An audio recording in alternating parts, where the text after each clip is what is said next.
Hi, everybody. I'm Jim Rohn. What a pleasure it is for me to come and visit with you for just a few minutes here today. Tell you briefly a little bit about my story and share some ideas that might be beneficial. I've lectured in some high school classrooms in California and Arizona and some universities and colleges, Pepperdine University, San Diego State, Arizona State University. And so I've had a chance to talk to kids that are interested in themselves and interested in their future, interested in America, interested in what they can do with their lives, and listening to stories that might be beneficial. And I don't have a chance to, visit all of the schools and universities around the world, so this is a great chance for me by video to have a chance to tell you my story. Just briefly, let me tell you my story. I grew up in Idaho, farm country. My father still lives on the old homestead where I grew up, southwestern Idaho. He'll be 91 his next birthday, and I'm very proud of him. I went to high school. I graduated. I went to college 1 year. Halfway through my second year, I decided I was smart enough, so I quit. One of my major mistakes. I should have stayed in school. But I thought, heck, I'm smart enough to get a job. And back then I thought, that was it. If you're smart enough to get a job, what else would you need?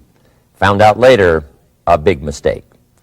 But anyway, I quit school at age 19, went to work. A little while later, persuaded a beautiful young lady to marry me with a lot of fancy promises. And fortunately for me, we got married. A little while later, I started my family. And I'm out there working hard, doing the best I thought I could. But year by year, I kept falling a little further behind, buying a little more than I could conveniently pay for on time. And the creditors are finally starting to call saying, hey, you told us the check was in the mail. I'm not feeling at all good about that. About age 25, I've got pennies in my pocket, I've got nothing in the bank, and way behind on my big mouth promises to my family, and wondering what could I do to make my life better. I was willing to work hard. That was not my problem. But I just wasn't making the progress I wanted to make. And then good fortune came my way. Sometimes it's difficult to describe good fortune, why something remarkable happens to you at a particular time. One of my friends says, well, hey, things don't just happen. Things happen just. And maybe that's it, I don't know. But my good fortune was I had a chance to meet a very wealthy man. His name was Mr. Schoaf, Mr. Earl Schoaf. A friend of mine had gone to work for him, and he started telling me about this man. He said, you got to meet this man. He's rich, but he's easy to talk to. And he's got a remarkable philosophy of life. And he kept going on, and I thought, well, I've got to meet this man. So shortly after that, I had a chance to meet this Mr. Schoaf, and I was impressed. He was rich. He was easy to talk to. Within a few minutes, I was dazzled. And I said to myself, I would give anything if I could be like that, rich and easy to talk to. What would it take? And then I thought, if I could just get around somebody like him, and if he would teach me and coach me, I would do it all. And that was my good fortune. A few months later, this wealthy man, Mr. Schoaf, hired me and gave me a job, and I went to work for him, and I spent the next 5 years in his employ. And then, unfortunately, at age 49, he died. But I got to spend 5 years with this remarkable man, his last 5 years of his life, and the first 5 years of my new life. And my dream came true during that 5-year period. This man took the time to teach me and coach me.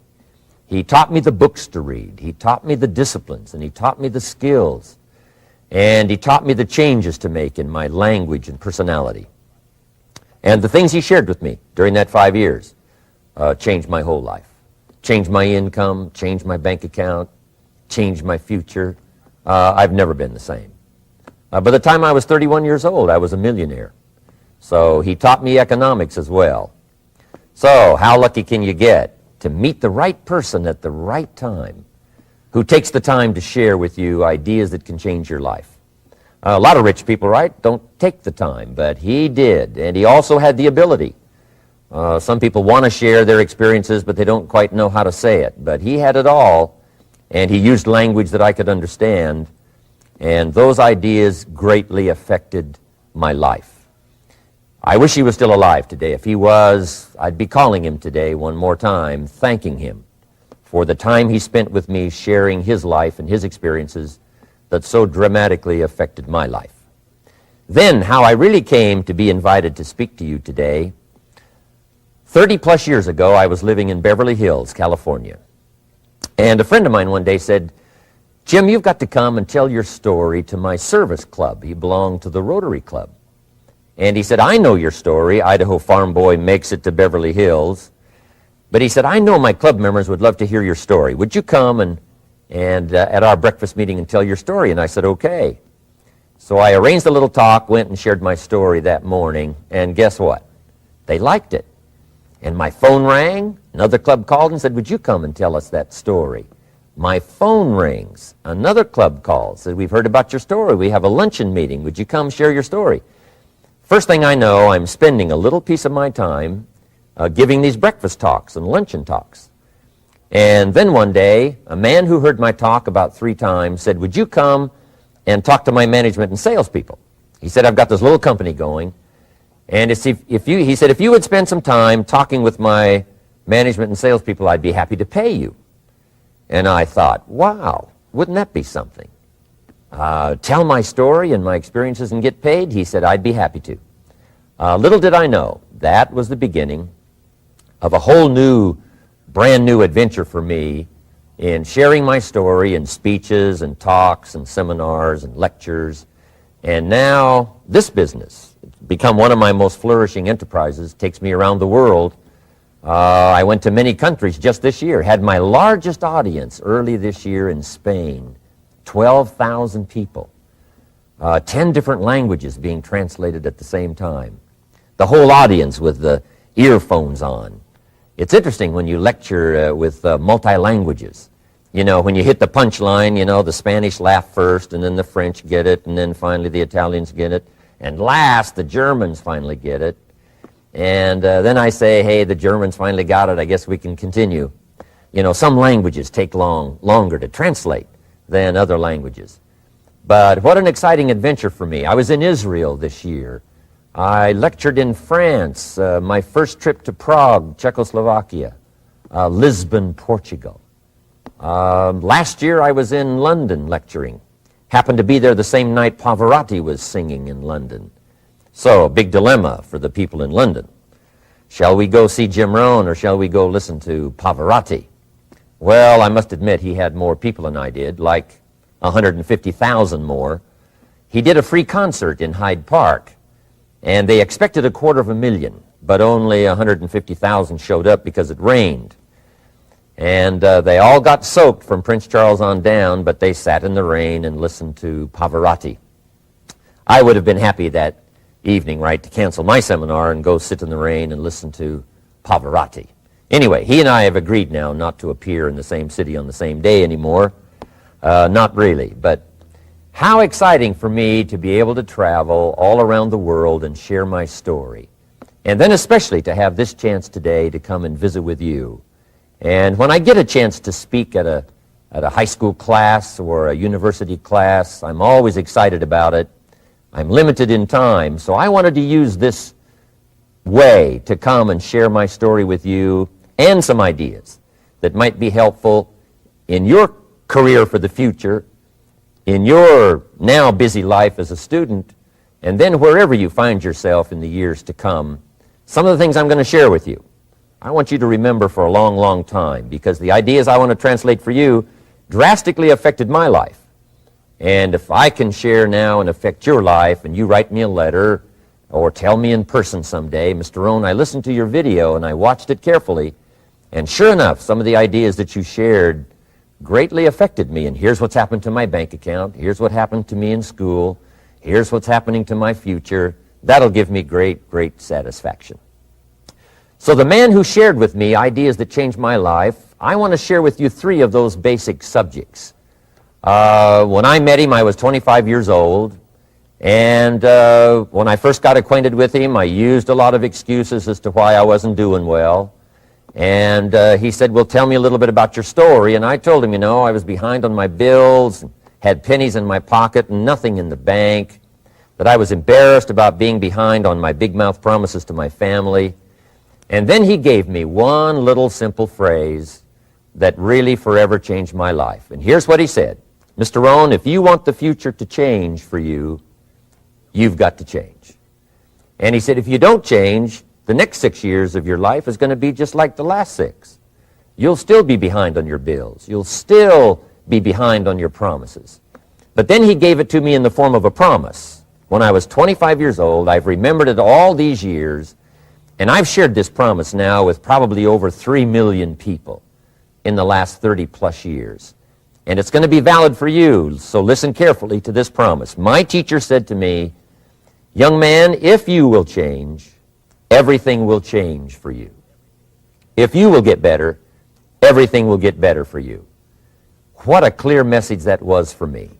He said, if you'll change your philosophy, if you'll change your habits, if you'll refine your thinking, if you'll change and accept some new disciplines, if you'll turn the corner where you've been in the past, go for a new life for the future, he said all kinds of remarkable things will happen for you if you will change. Before I met Mr. Schoaf, I used to cross my fingers and say, I sure hope things will change. I was hoping the government would change and the tax structure would change and that my boss would change and pay me more money. I was hoping that, economics would change and prices would come down. And I was hoping that circumstances would get better. And then I discovered from my teacher that those things are going to continue the same. In fact, all of those things that happen to us is kind of like the wind that blows. And the wind blows on us all. In fact, in America especially, the last 6,500 years of recorded history, we've got probably the most favorable wind that's ever blown. Economics and circumstances, living in a free country, democracy and freedom, an excellent economy.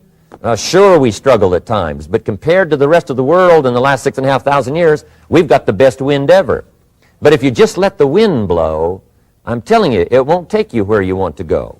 All of us must use this wind to take us to the dreams we've got, to the equities we want, to the money we want, to the income we want, and to all the things we want our life to have. This is where we want to go, and we've got a good wind, but we must not leave our future just to the wind, just to the economy, just to the structure of the way things are happening today. Here's what we must learn to do, and that is set a good sail.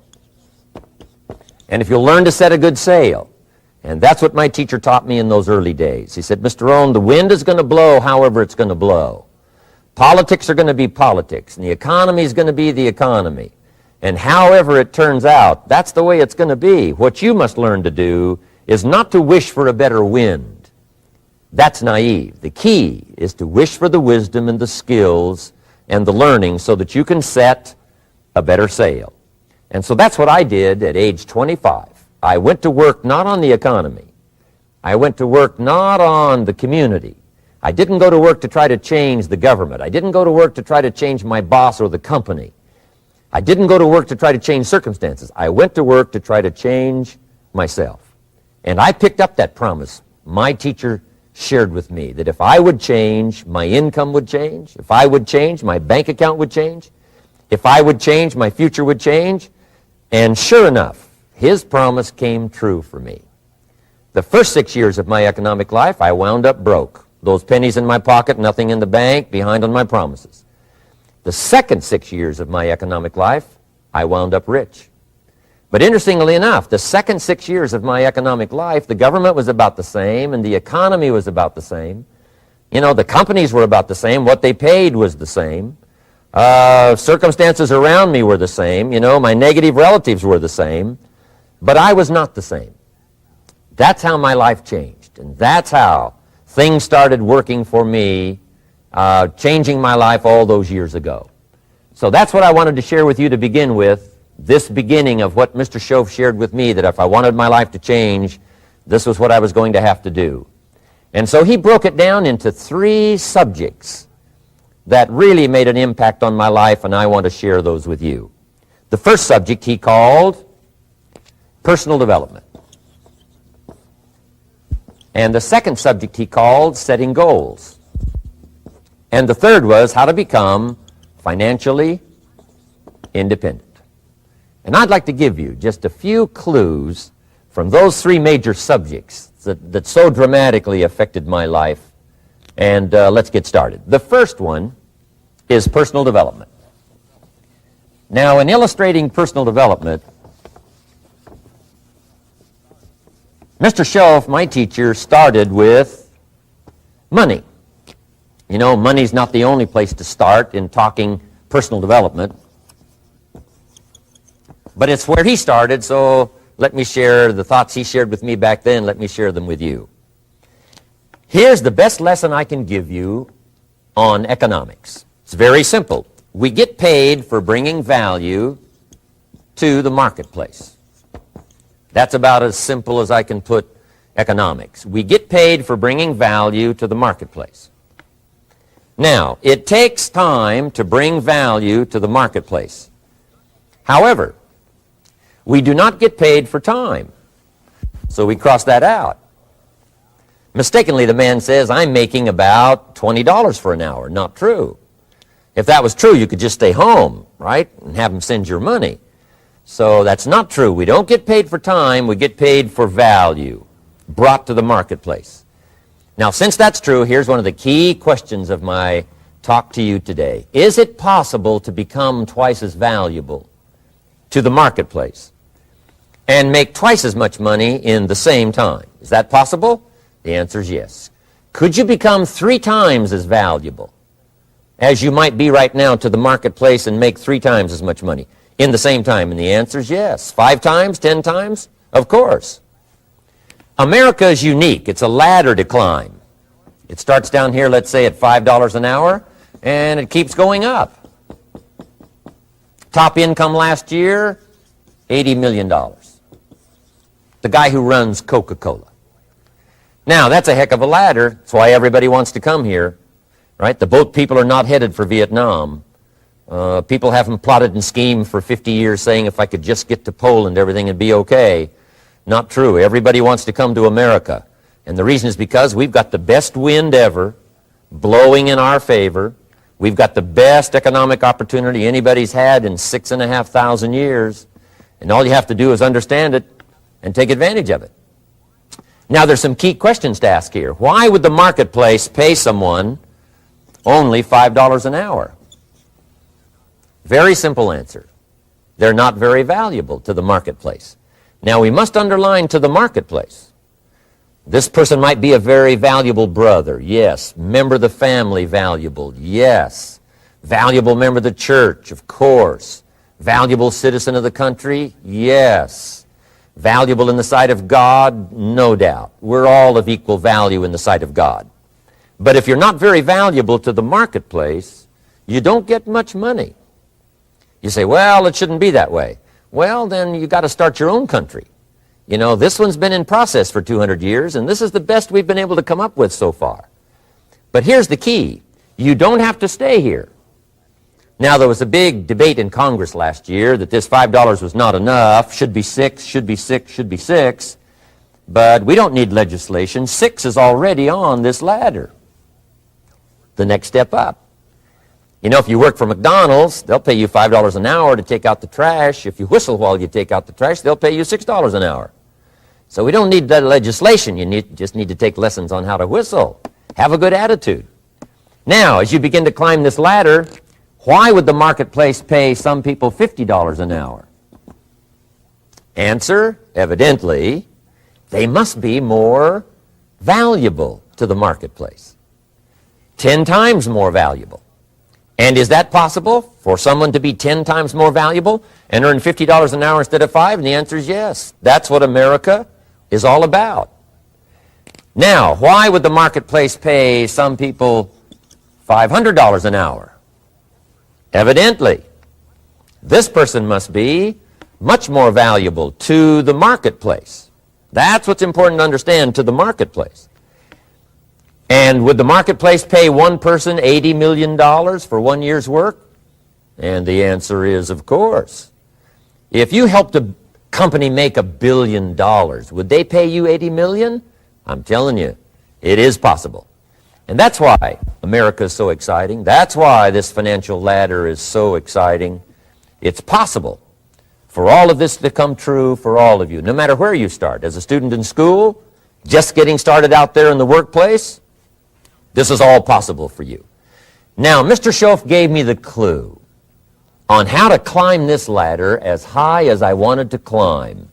Now, we're talking primarily economics here. There's a lot of other ways to become valuable to your family, valuable to your friends, valuable to the community, valuable to the team, right? Valuable to the team effort, valuable to the concert. But here's what he said to me. In climbing this ladder economically, all you have to do is work harder on yourself than you do on your job. Once I heard that, it made sense to me.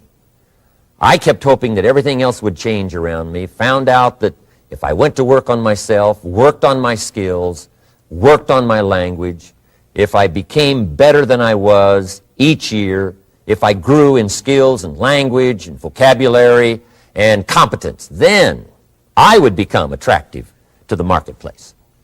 Not very long ago, a company called me and said, Mr. Rohn, we're expanding internationally. We'd like to have a bit of your expertise to help us. Would you give us a bit of your time? We'll add some millions to your fortune. And I said, okay. And I thought later, isn't that interesting? They would call me. Then my second thought was, of course they'd call me. Who else would they call? I can get the job done. Now, what a contrast for me, farm boy from Idaho, raised in obscurity, parents of modest means, broke when I was 25. How come I would get a telephone call and someone offer me a lot of money to help them in expanding around the world? Simple answer, evidently. Something happened to me between age 25 and where I am today. And I can tell you where it all started. From my teacher, Mr. Schoaf, who said to me, we don't have to change what's going on out there. That's the wind that's blowing. All we have to do is change what's going on in here. And now there's several ways to do that on personal development. And let me give you those ways. Here's the first one. We must learn from personal experience. Pretty simple. Learn from what happens to you. Take a look back over the last few months. Did you make some mistakes? How could you correct those for the future? Take a look back over the last year. Have you done it right or done it wrong? Let's correct it for the next year. Learn from your personal experience. Mr. Schoaf asked me when I first met him, he said, Mr. Rohn, how are you doing? You've been out there now 6 years. And I said, I'm not doing very well. He said, I suggest you not do that anymore. What a simple, swift analysis to my situation. He said, if you keep doing it, the next 6 years will be like the last 6. You don't want that to happen. Let's make the changes. So learn from your personal experience. Now here's number 2, why I came to share this video experience with you today. And that, I call it OPE, other people's experiences. That's me, other people. That's your teacher, other people. That's your friends and colleagues, other people. The people you meet that can pass along to you their experiences, what's happened to them, the mistakes they made, how they corrected them, how they changed their health and changed their bank account and changed their income and changed their future. That's it, other people. Now, there's 2 kinds of people to learn from. One is failures. It's too bad failures don't give seminars, right? That would be valuable. Bring your notebook. Have them tell you how they lost it all and threw it all away, threw their health away and threw their friendships away and things didn't work out well. That would be valuable. But now then we must also learn from positive, people that have done well. They've got the health, and so we ask them, how did you become so healthy? They've got the skills, so we ask them, how did you become this skillful? They've got the income, so we ask them, how did you get here in such a short period of time? So now here's what's important in personal development. In learning from other people, we learn, number 1, by observation. We learn what we see. We watch people that are successful in what they do. In sports, we watch their disciplines. In business, we watch their disciplines. By observation, what we can see. The reason I created this video is something that you could see someone's experiences translated for you. Second, we learn by what we hear. I've got some of my lectures on cassette tapes, so you can take them with you wherever you go and learn by listening. Turn your car into a mobile classroom and listen. And then listen to the sermon on Sunday morning. Listen to the lectures. Listen to the teacher. Listen to someone who's got something good to say. And then number 3 is vitally important on personal development, and that is read all the books you can possibly read in your lifetime. Mr. Schoaf got me started on my library. I've got one of the better libraries. Haven't read everything in it, but I feel smarter just walking in it. My library. At least I was smart enough to buy it. Now I got to be smart enough to read it. Then, of course, I got to be smart enough to decide what's valuable and then do it.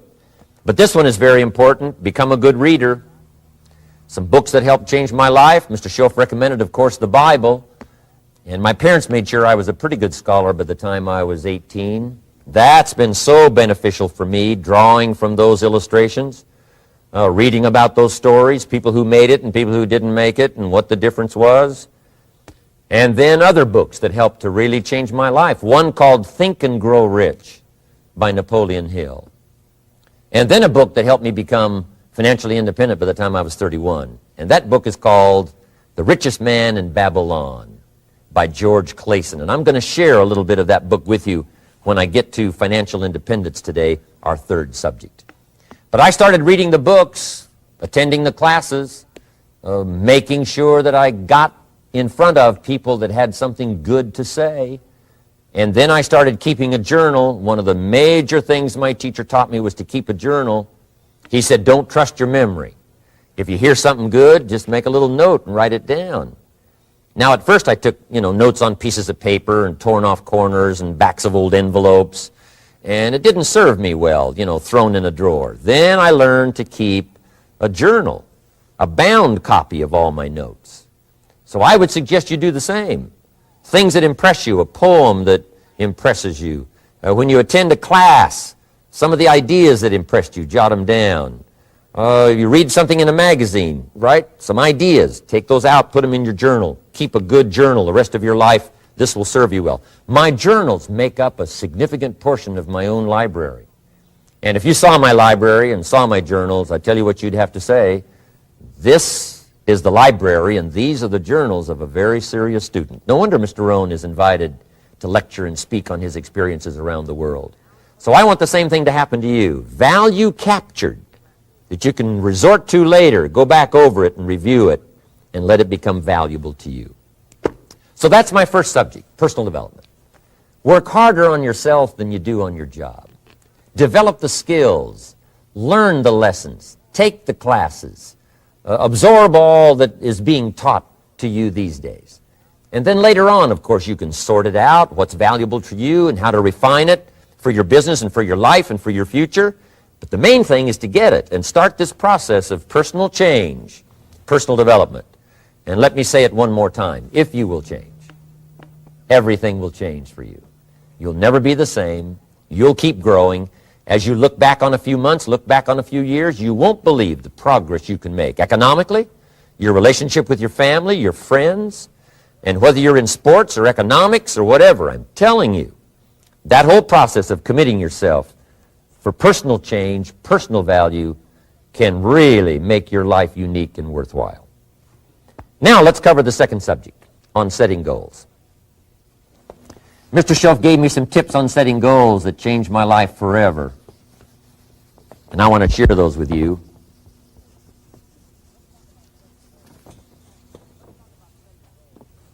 So let's talk about setting goals, and I also want to tie it to personal development. And you'll see how I'm going to do it as I progress here. Setting goals. We need to take a look into the future. There are 4 things to consider in terms of attitude. One is how you feel about the past. Best advice I can give you on that is treat the past as a school. Let it teach you the mistakes you've made, the things that went wrong, the things that didn't work. Don't use the past as a burden to carry, and don't use the past as a club to beat yourself to death. past losses, past failures, past mistakes. But let the past be a school. Tough school maybe. We've all been through some tough stuff. So if you feel good about the past, draw from it for experience and let it teach you. Then next is how you feel about the future. We've got to have the future well designed. The future is called the promise. And here's what we teach in our leadership series. The promise of the future can be an awesome force for your own future. The promise of the future, designing the future. There's two ways to face the future. One is with apprehension, and the other is with anticipation. I promise you, in my travels around the world, most people face the future with apprehension. And here's why. They don't have it well designed. They've sort of left that up to someone else to fix. But here's the best way to face the future, with anticipation.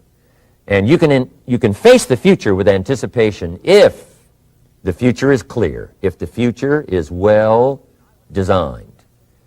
And I would like to have you consider some thoughts with me that help me to really change my future by giving it some thought and some consideration.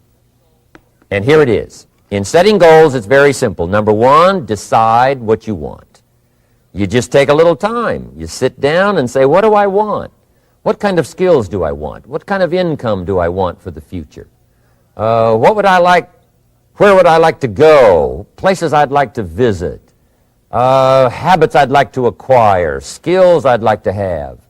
You just take a little time to think about what you want. Economics, friendships, people you'd like to meet, places you'd like to go. You just take some time.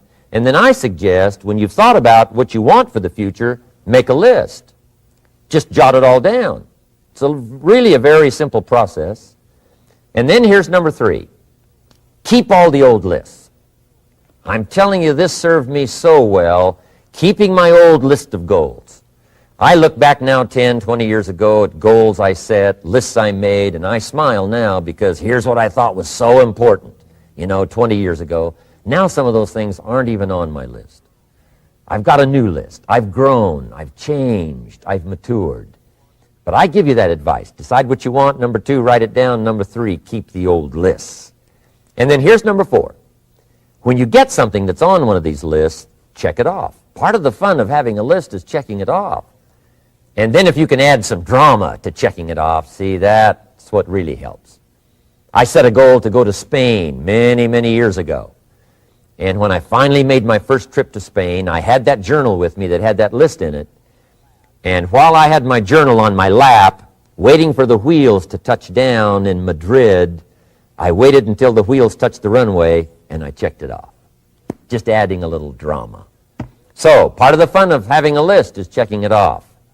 Now, here's what's important about the lists and designing your future. If the future gets clear, the price gets easier. Because you got to remember, for every promise, there's a price to pay. Everybody's got to pay the price. Everybody's got to do the deal. Everybody's got to do the disciplines. Everybody has to pay.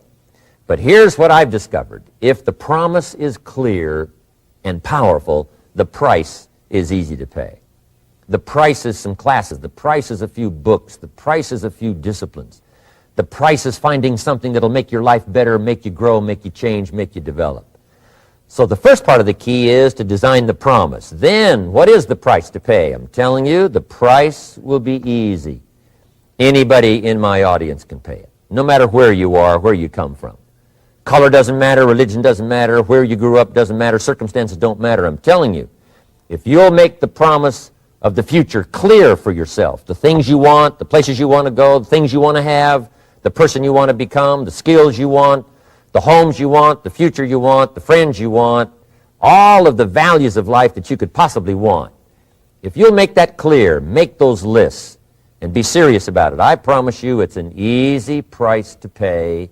Anybody can pay it. And the best advice I can give you is, if I can do it, you can do it.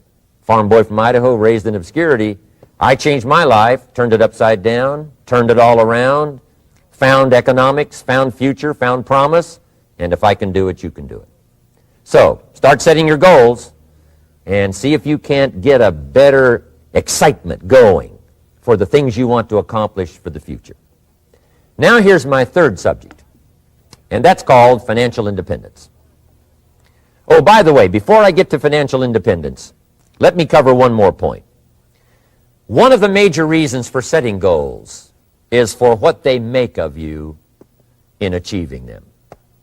My teacher advised me when I first got started at age 25, he said, "Jim, why don't you set a goal to become a millionaire?" He said, "It's got a nice ring to it. You know, enough zeros to impress your accountant." And he said, "I'm here to help you. You're only 25 years old. You've been to 1 year of college. You've got a beautiful family, every reason to do it. Why don't you set a goal to become a millionaire?" And he said, "Here's why." And I thought, he doesn't need to teach me why. Wouldn't it be nice to have $1 million? He said, "No, then you'll miss it." He said, "Here's why. For what it will make of you to achieve it." I'm telling you, that statement changed my life.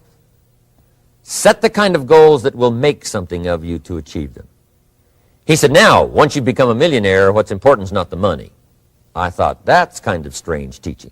He said, "Honest, it isn't important." He said, "You could just give the money away." Now, I did better than that. I lost it all. By the time I was 31, I was a millionaire. By the time I was 33, I was broke. And I'll tell you a little bit about that story later. But when I lost all my money, guess what? I found out Mr. Schoaf was right. What was valuable was not the money. What was valuable was what I became to earn the money. The skills I had, the knowledge I had about the marketplace, the values that I had going for me. They were more valuable than the money. And here's an important statement to remember. It's not what you get that makes you valuable. It's what you become. So part of the key here is to set the kind of goals that will make something of you. Don't set them too low so that you don't have to grow and you don't have to read and you don't have to try and you don't have to stretch. Don't set them too low. And then don't sell out. Don't go for something that's going to cost you your virtue or cost you your values or sell out your principles. There's a good middle road here to follow. Goals that will inspire, goals that will help you grow, change, develop, and become better than you are. Okay, now let's talk about financial independence. How to become rich by 40, 35 if you're extra bright, much sooner if you find an opportunity like I did. Let me show you how I did it. Financial independence. First of all, I like the phrase financial independence. Some people are a little bit concerned about using the word becoming rich or becoming wealthy, and I can understand that. I struggled a little bit with this. Is it okay to go for becoming rich, go for becoming wealthy? And maybe that's a bit too strong a word or strong a term. So here's what I've come up with that I think is comfortable for me, and that is how to become financially independent. I think it's every person's heritage here, especially in America, to become financially independent. Now, let me give you my definition of financial independence. Financial independence is the ability to live from the income of your own personal resources. Financial independence. Now, it depends on how you want to live. If you need $2,000, $3,000 a month, if you need $4,000 or $5,000 a month, if you need $10,000 a month, some people may need, $100,000 a month. But whatever you would need to live, and you could earn that living from the income of your own personal resources, that's what I call financial freedom, financial independence.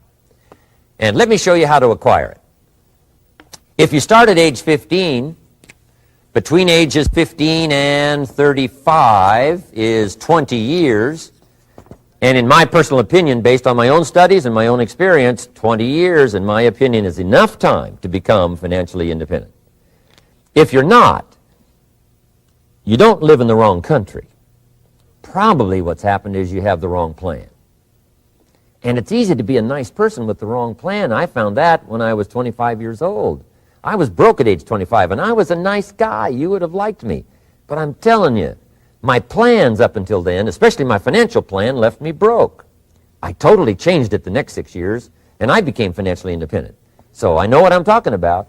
It is possible in a reasonable amount of time, 15 to 35, whatever, 20 years' time, enough time. You can do it in a much shorter period of time, like I did if you want to. But this is a reasonable enough time. But here's number one. First of all, you got to have the right philosophy. Philosophy is our ability to gather knowledge and sort through it and decide what's valuable. To develop a philosophy about life, a philosophy about our health, a philosophy about our family relationships, a philosophy about economics. And if you develop the right philosophy, that's what helps to set this sail so that in 6 years it takes you where you want to go instead of winding up like I did that first 6 years of my economics, broke, no money, empty bank account. The right philosophy. Now let me give you a couple of philosophies to consider. Here's the first one. It's called the philosophy of the poor. And here it is. Poor people usually spend their money and invest what's left. That's the philosophy of the poor. Now here's the philosophy of the rich. Rich people invest their money and spend what's left. And here's the startling answer. It really doesn't matter what the amount is. What's most important is not the amount. What's really important is the philosophy. So I would ask you to adopt this philosophy of spending after you have invested. Invest first, then spend. And I've got a little formula that I'm going to share with you. Now, what should a child do with a dollar? I mean, there's a lot of debate going on, I'm sure, across the country on what a child should do with a dollar. Here's one opinion. It's only a child and it's only a dollar. What difference does it make? Well, in my opinion, it makes all the difference in the world. A person's economic future starts with a child with a dollar. Somebody says, oh, no, you're only young once. Let him spend it all. Well, when would you hope that would stop? Somebody says, well, wait till he's 50 and broke like me and then he'll learn. Well, no, we don't want to wait that long. If I would have known earlier than age 25, I would have changed. In high school, if they would have had classes called Wealth 1, Wealth 2, I'd have taken both classes. I would not have waited until age 25. So, the earlier the better. So, what should a child do with a dollar? Here's the simple premise to begin with. Don't spend it all. And if a child wants to spend the whole dollar, you got to say, hey, don't spend it all. Don't spend it all. They'll say, why not? It's my dollar. I earned it. You say, I know you earned it, but don't spend it all. They'll still say, why not? Say, let me show you why not. So you put them in your car, take them to the other side of town, and show them where people live that spend the whole dollar. You just drive them around. Kids learn best by visual. Just drive around and say, would you like to live here? Kid says, no. Would you like to live like these people live? Kid says, no, no. Then you can't spend the whole dollar. So, kids will get the message. So, take them to the other side of town and show them around, unless you already live there, and then just show them around. Anyway, don't spend the whole dollar. Now, let me give you my best view of what to do with the dollar. And I promise you, if you started at age 15, now if you're over 15, right, you've still got plenty of time. You still got 20 years. If you're 30, you still got 20 years. I mean, you still got plenty of time to start what I'm about to share with you. What to do with a dollar. Here's my first bit of advice. Never spend more than 70 cents. Never spend more than 70 cents. Now, you got to pick some number, and the number you pick is going to be determined by your philosophy. It's going to be determined by what you've been taught or your experience teaching yourself. When I first met my teacher, Mr. Schoaf, I was at about 110% of each dollar. I'm down at budget finance, hawking my furniture and my car one more time. And then I learned a whole better formula for financial independence. Number one, don't spend more than 70 cents. Now, kids say to me, well, okay, what do I do with the other 30 cents? And here's what I teach them. 10 cents for charity. Charity or church, or helping people that can't help themselves. 10 cents to support worthy projects. Projects that you feel good about. 10 cents out of every dollar. It's called being generous with part of what you've taken out of society. Now, in my opinion, nothing teaches us character better than generosity. No class, no teacher, no book teaches character better than generosity. And the best time to start is when the amounts are small And I know if kids learn these lessons well, they'll give a dime out of a dollar, help people that can't help themselves, support worthy projects. Or if you belong to a church, they teach tithe, piece of. That's very important. Now, because when the amounts get larger, sometimes it's a little more difficult. You know, giving 100,000 out of a million, someone says, oh, if I had a million, I'd give 100,000. I'm not sure. That's a lot of money. So the time to start is when the amounts are small, 10 cents out of the dollar.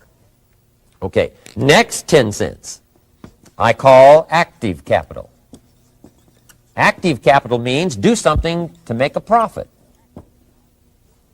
Active capital. Set aside a portion of your income. Wages are okay, but I'm telling you, wages will make you a living. Profits will make you a fortune. So set aside part of your income as capital, called active capital. Any kind of project you can possibly think of, you can possibly come up with. I'm going to write a new book, I think, for kids. I think the title is going to be, Of Course, Kids Should Pay Taxes. It's kind of an interesting title. In California, kids do pay taxes.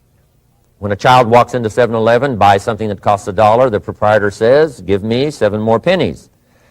And the child says, hey, what's these 7 pennies for? And the proprietor says, that's the taxes. Kid says, well, hey, I'm only 8 years old. Proprietor says, congratulations, you're my youngest taxpayer. Give me the money. So in California, where I live, kids do pay taxes. Big question is, should they? And my book will answer that question. Of course, kids should pay taxes. Nothing is for free. If you want to ride your bicycle on the sidewalk instead of in the mud, you got to pay the 7 pennies. Nothing is free, so we all have to pay. So, 10 cents out of your living, out of the money you earn, set aside for capital. Capital to try your best to show a profit. And in my book, it's going to be all kinds of ways kids can make money, right? 2 bicycles, one to ride and one to rent. I mean, you know, it doesn't take long to figure out some enterprise that'll start making a profit. Then you must jot this down if you're taking notes. Profits are better than wages. 1, you can't usually start wages until you're about 16, 15, 16, but you can make a profit long before you're eligible to start earning wages. And then there's no limit to profits, and they can double and triple and quadruple. You know, there's no limit. It's incredible how fast profits can grow. So profits are better than wages. Wages make you a living. Profits make you a fortune. Now, the third 10 cents is vitally important. I call it passive capital. Capital you let somebody else use. A financial institution, stocks and bonds, mutual funds, whatever. Let someone else use it. You furnish the money. They use it to make a profit, but they pay you for the use of it, called interest. And here's one of the things that'll make you financially independent fairly quickly, and that's called compound interest. And this is how you get it. Letting someone else use a portion of your money, your substance. They show the profit, they pay you interest. And this passive capital, I'm telling you, over a sustained period of time, if you'll develop this little 10, 10, 10, and 70, especially starting at age 15, I'm telling you, by the time you're 35, you will be financially independent. You'll have the ability to live from the income of your own resources. And then one more point on passive capital. There's a Bible philosophy. I'm an amateur on the Bible. But there's a Bible philosophy that teaches the borrower is servant to the lender. And if you want to be in a powerful position as you grow older, finally when you become mature, maybe have your own business, things have worked out for you for the future, the position you always want to be in is the power position, and that's called the lender. The lender is the power position. So if kids learn early enough, and then you ask them what they'd like to be when they grow up, I'm telling you, once they understand, they'll say, well, one of the things I want to be is one of those lenders. That's the power position, not the spender. No, you'll be pitied the rest of your life if you just become a spender. You got to become a lender. And I think this is the one formulas to follow. 10 cents out of every dollar. Let someone else use it. Be the lender, power position. Then try to show a profit. Can't we teach our children how to take $1, search the neighborhood, find a broken wagon, pay $1 for it, bring it home, you know, clean it up, sand it until it's clean, paint it red till it shines, straighten out the wheels till they're true, take it back to the neighborhood, sell it for $5? Anybody can do that. Now, does the child deserve $4 profit? And the answer is yes. Society now has a mended wagon. And that's what America's all about. Finding something, touching it, making it better, making a profit, taking part of your resources, helping people who can't help themselves. Let someone else use it to make a profit. Some projects require more capital than one person has. Exciting. And then let them pay you for the use of it. America's had this philosophy now all these years. Communism has taught all these years capital belongs in the hands of the state, not in the hands of the people. We've been teaching all these years capital belongs in the hands of the people, not in the hands of the state. And we turned out to be right. Capital in the hands of the kids, capital in the hands of the people. Enterprises that make a profit, enterprises that grow. It's the hope of our future. So that little simple formula, I hope, will help you. Now, one more key on financial independence, and that is attitude. Attitude. Here's number one. I used to say, I hate to pay my bills. My teacher straightened me out on that. He said, let's see, Mr. Rohn, what you hate to do is pay $100 on an account and reduce your liabilities and increase your assets. I said, well, no, not if you look at it that way. He said, well, it all depends on how you look at it. So wouldn't you love to pay your bills, reduce your liabilities, increase your assets? You got to have that kind of attitude. I found out the same attitude about taxes. I used to say, I hate to pay my taxes. And Mr. Shove said, well, that's one way to live. But don't you understand? Taxes is how we care and feed the goose that lays the golden eggs. Wouldn't you want to do your share? Someone says, yes, but the goose eats too much. Probably true. But hey, we all eat too much. We all need to go on a diet. Better a fat goose than no goose. So I finally became a happy taxpayer. Now, I think taxes are too high, so I'm working to get taxes lowered for our economic future. But then whatever they turn out to be, I gladly pay and do my part, because that's what makes the whole system run, each of us doing our part. Now, I want these three subjects to be valuable for you. I want them to have meaning for you. I want you someday to be financially independent. I want you to have the personal development so that you feel good about yourself. If I had a chance to meet you someday, I'd like to have you show me the list of goals that you got started and say, Mr. Rohn, here's some I've already checked off. Here's the books I'm reading. Here's what's happened. I'm developing the skills. I'm better this year than I was last year. I've got more self-confidence. My skills are developing. That's what I want for you, and that's why I took the time to come and share in this video message with you. I do seminars all around the world, but this is one way that I can reach out and touch you in case you can't come to my seminars, wherever I am. Maybe this video will reach you somewhere, and it'll have an impact on your life. And what I'd like to do is later hear about it, a letter, phone call, or to have a chance to meet you in person. And now I'd like to leave you with these 4 questions called questions to ponder. These questions were valuable for me, and I want to make them valuable for you. Here's the first one, why? We all ask why we should work this hard, why take that many classes, why go to school that many years, why take the notes, why read the books, why work that hard, why put yourself through the push-ups and the disciplines, why? Good question, why? Best answer to why, I think, is the second question. Why not? Why not see how many books you can read, how many classes you can take, how many skills you can develop? Why not see how valuable you can become to the marketplace and to your friends and to your family? Why not see what you can make of yourself? Why not see how far you can go, how much you can see, how much you can earn, how much you can share? Why not? That's the heritage all of us have, in America especially, is to see what we can make out of our lives now that we've been given this extraordinary opportunity. Now, my third question I'd love to ask you in person. But since I can't do it in person, I want to ask it of all of you. But I want you to take it personally. And my third question is, why not you? Why not you? With good self-esteem. Why not you starting to change and setting goals? Why not you starting to make progress toward financial independence? If I can do it, you can do it. I wished I had a lot more testimonials here today besides mine. A whole steady stream that would come by and tell you their story.